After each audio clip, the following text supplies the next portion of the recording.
she'll take the role.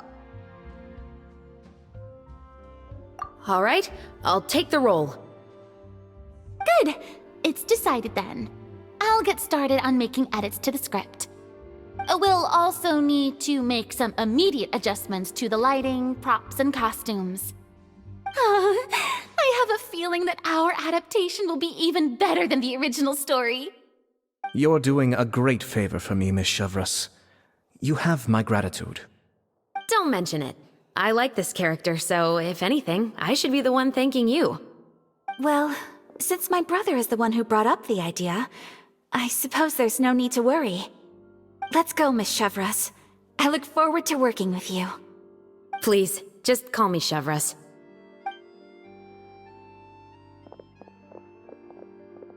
Seems like you're really going out of your way to solve the problem I was having with your makeup. Surely you jest, Chiori. I assure you that I was mostly motivated by a desire to spend more time on formal business. Oh, come on. You really think I'd buy that? According to what I've heard from Ayaka, her brother is someone who can juggle 10 different matters at the same time. I'm sure you have other reasons for backing out. Perhaps. Ayaka always said she wanted to go out and see more of the world, just like the Traveler. But I feel that she needs not only to see other nations, but also to make some different kinds of friends. I think it would be harder for her to make new connections with me constantly by her side. I would like to give her some space. Alright, go on. Spoil her some more. Ayato, it's too bad you're stepping down from the role. Paimon really wanted to see you act as a musketeer.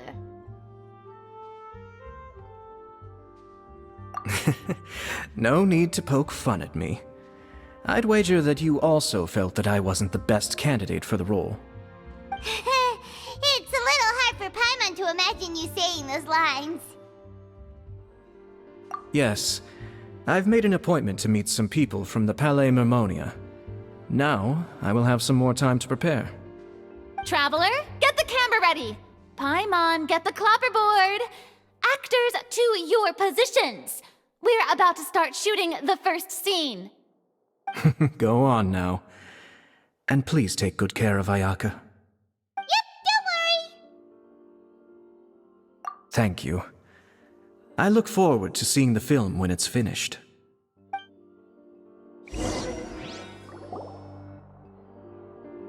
All right, now that we're all here, let me help set the scene for everyone.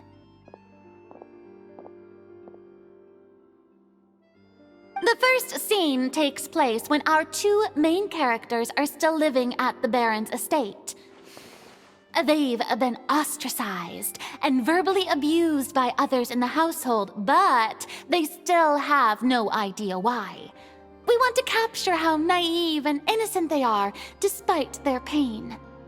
Chevreuse will be playing the role of the older sister, Tulip, and Ayaka will be the younger sister, Iris. Be sure to get close-ups of the main characters at the right moment. Silence on the set! Lights! Camera! Action! Let's go! Tulip, Mother's been out for quite a while now. Perhaps she went to pick some flowers on the way home. You know how she loves flowers. Iris, Tulip! I'm home! Mother! You were out for so long, we were beginning to worry about you. I'm sorry, but I'm back now, safe and sound. Here, I brought your favorite treat, apple turnovers. Mother, what are those bruises on your hand?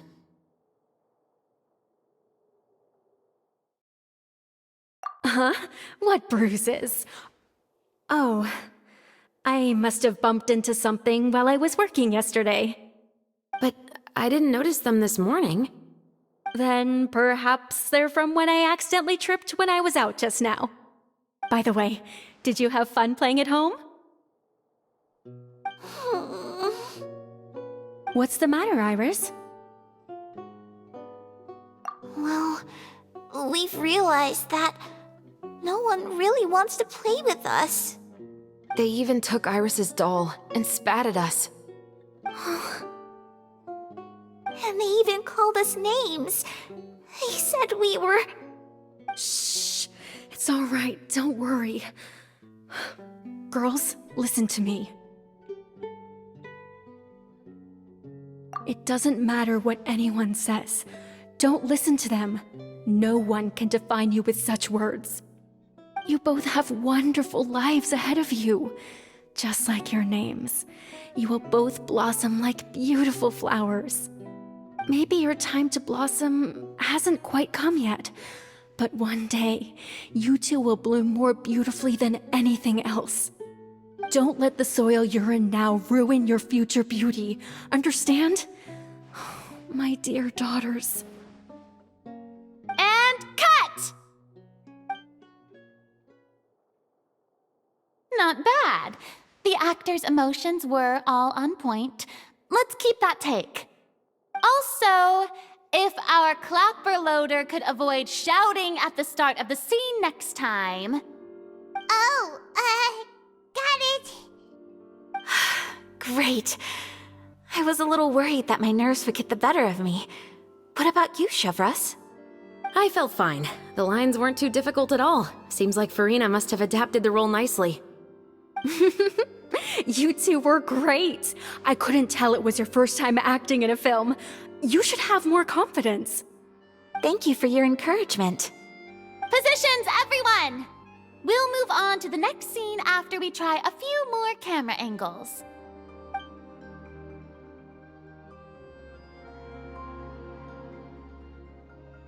This scene is when our two characters return home, only to discover their mother has been murdered. Ready? Lights! Camera! Action! Mother, we're back. Mother?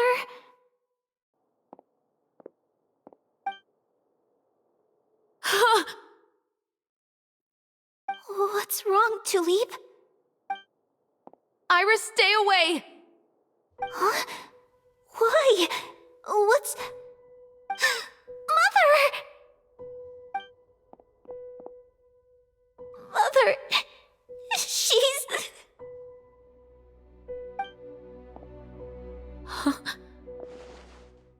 There's poison in this cup. Huh? I could have sworn I've seen this kind of cup before. Those aristocrats. They didn't even try to cover up their actions.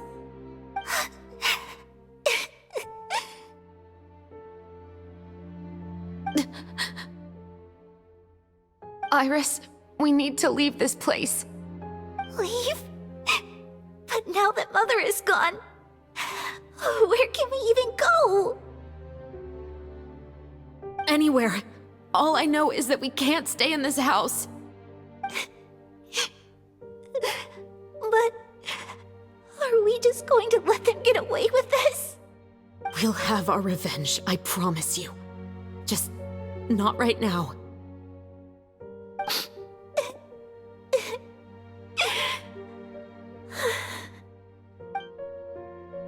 Come on, let's go. No, wait.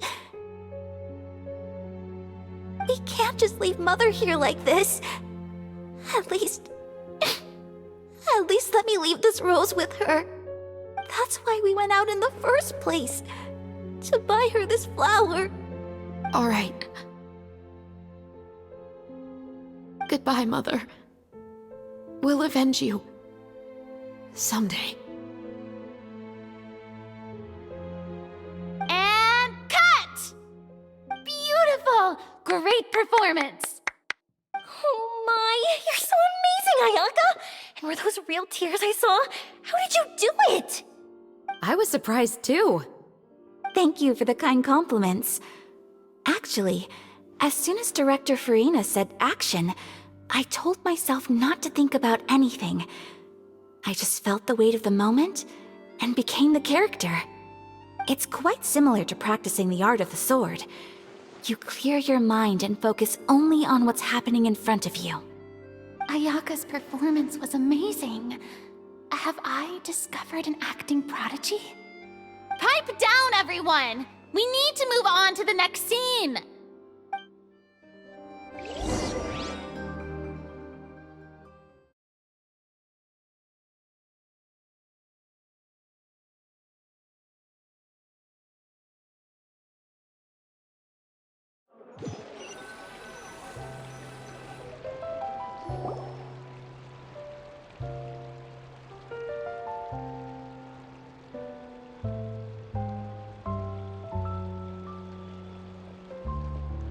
Huh? Are we done already? But Paimon wants to keep playing with the clapperboard. How do you feel, Traveler? Is your arm sore from holding the camera all day? Good work, you two. You too, Shivers. You were quite the actress today. I've read this novel many times before. I have a good grasp of my character's mindset. Anyway, do you remember my request from yesterday? Oh, right! We were having so much fun that Paimon nearly forgot!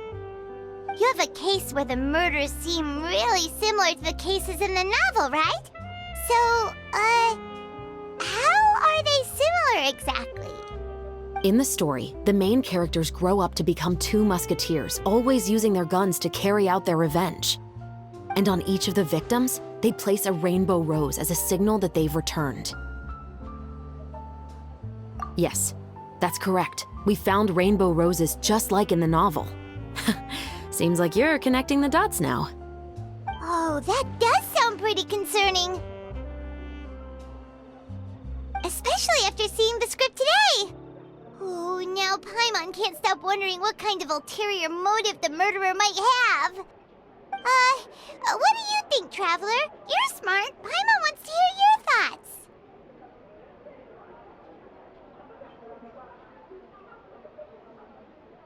Good.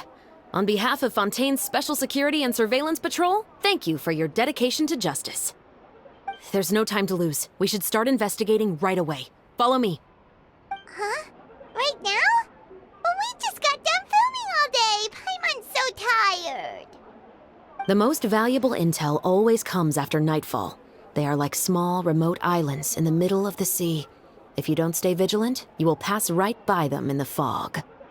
That's how one of my favorite books always puts it, at least. So, where are we going right now? Let's start by checking out some workshops that sell mechanical components. If the culprit is making their own weapons, it's very likely that they'll visit those sort of places.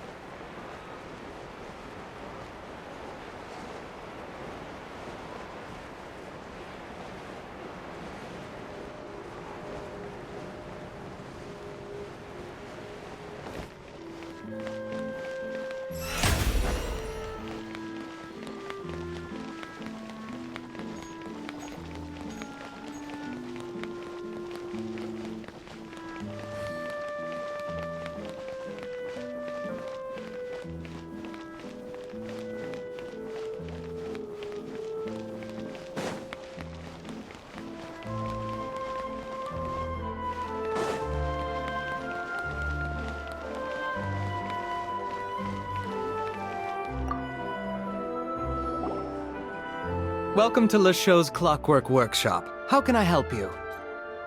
Hello. I'd like to know if anyone has purchased some special components lately.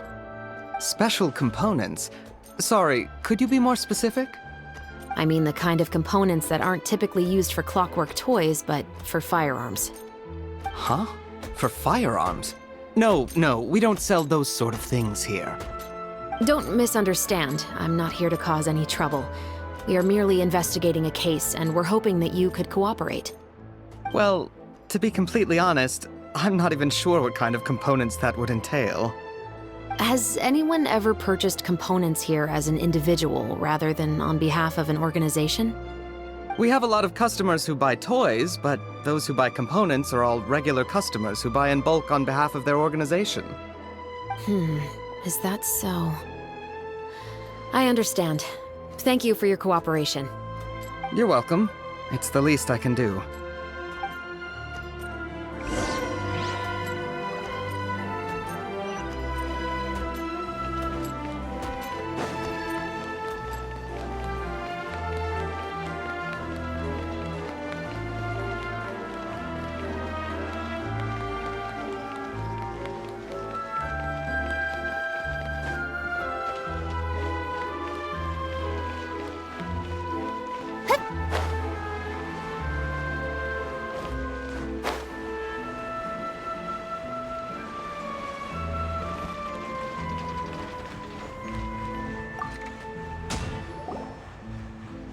Oh, hey, Chevris. Run out of oil for your musket again? Hello, Estelle. I want to know if anyone has come to your shop recently to order some firearm components. Oh, is this another case? Let me think. I don't think so. Some people have requested that I make some prop guns for the Fontanalia Film Festival, but I refused all of those requests. Oh? Why's that? Because there's no profit! I only make things here that can do some real heavy lifting. I don't have the energy to make some new molds just for the festival. Then has anybody come specifically looking for mechanical components? Well, I usually sell off my scrap to the Fleuve Cendre. I don't typically give them to one specific person. I understand. Thanks for your cooperation. Don't mention it. Always happy to have the Musketeers' patronage. Seems like we haven't found any leads to go off yet. Yeah, unfortunately. All right, let's head to Fleuve Cendre next. Huh? Are you sure? People might not be so thrilled to see the captain of the Special Patrol there. You think so, huh? Then I guess you don't know. Huh? Know what?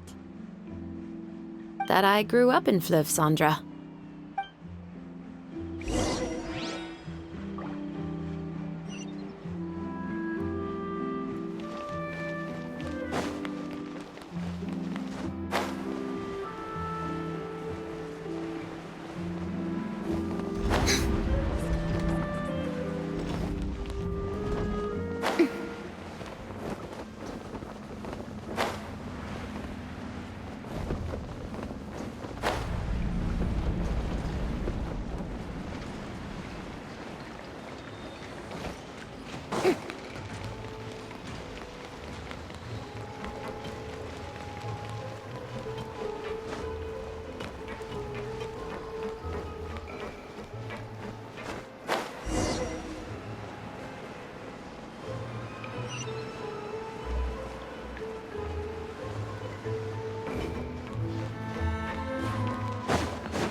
Guess I'm finally on the right path. Let's take it.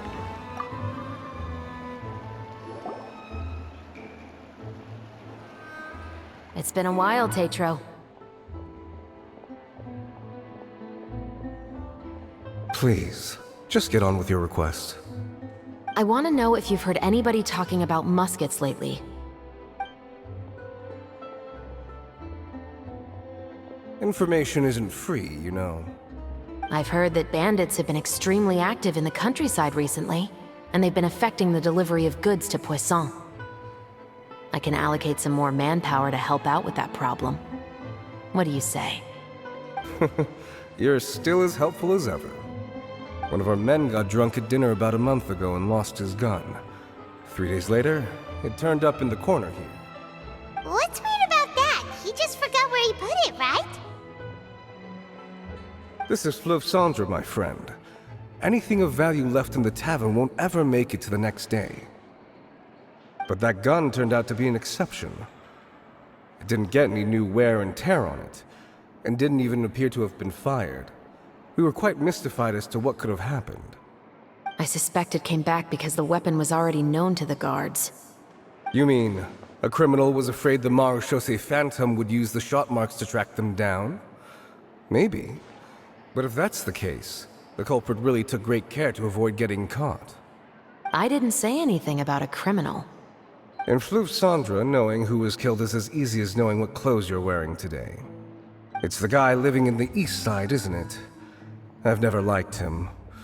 Every time he's here, he just orders a drink and sits there with a nasty look in his eyes. So, who was the one who lost the gun in the first place?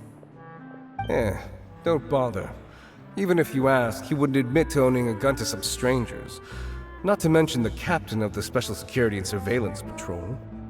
He's right. I know you grew up here, Chevris. Even though you're on good terms with the Spina, you've still been gone too long. Not many people know you here now, and a lot of people don't like the Special Patrol. I know. So take my advice and don't show your face too much around here. It's for your own safety. I'll come and go as I please, and I'm afraid I'll be appearing more often due to my work.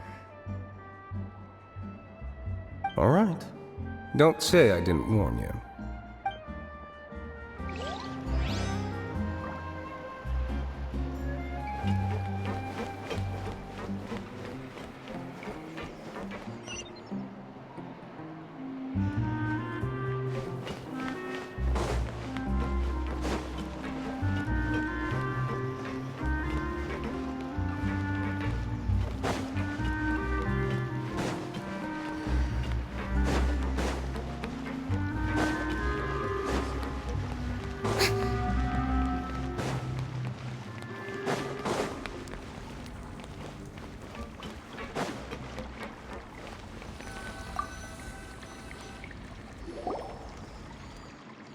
What's all this?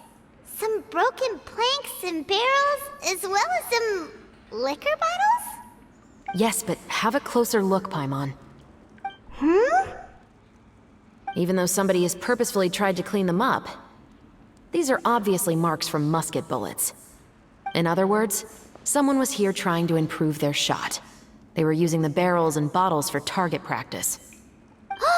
Could it have been the killer? Your guess is as good as mine. Although many people at Fleuve Cendres own guns, few hide the fact from others. And even fewer would go to such lengths to hide markings from practice shots. Anyway, let's go. There might be more to this.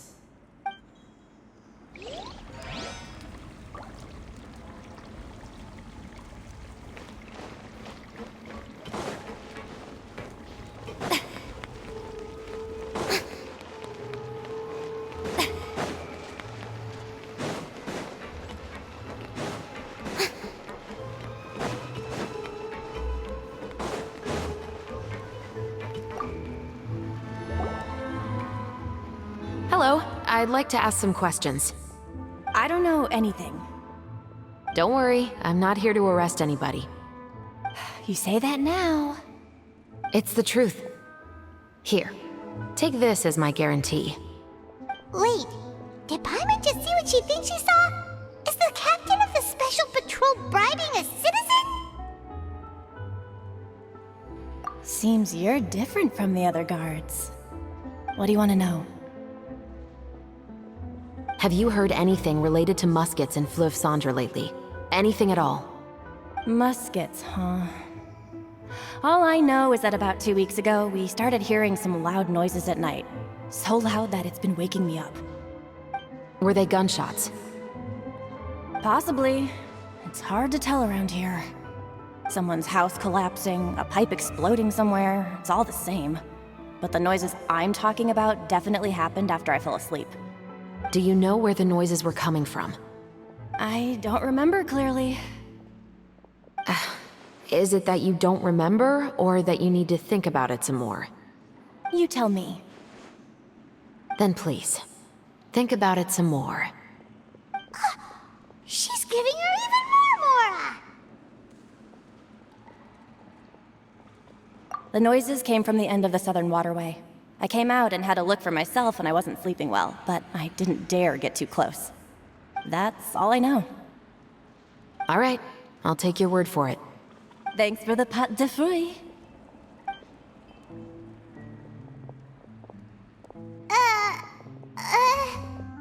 No need to be surprised.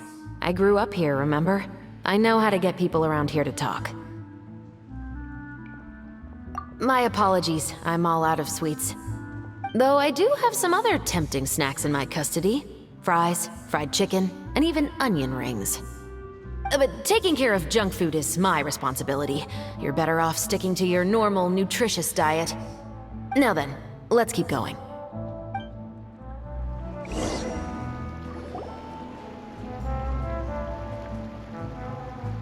Seems like that's all we'll be able to uncover for today.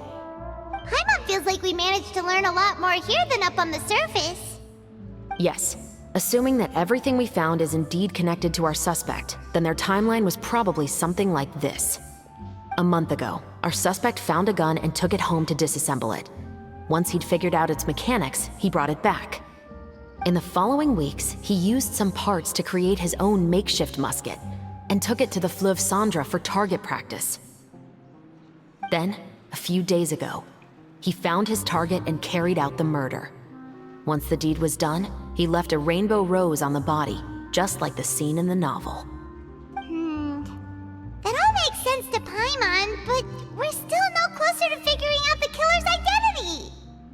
The deceased was a resident of Fleuve Cendra. It's said that he was a poor, solitary man.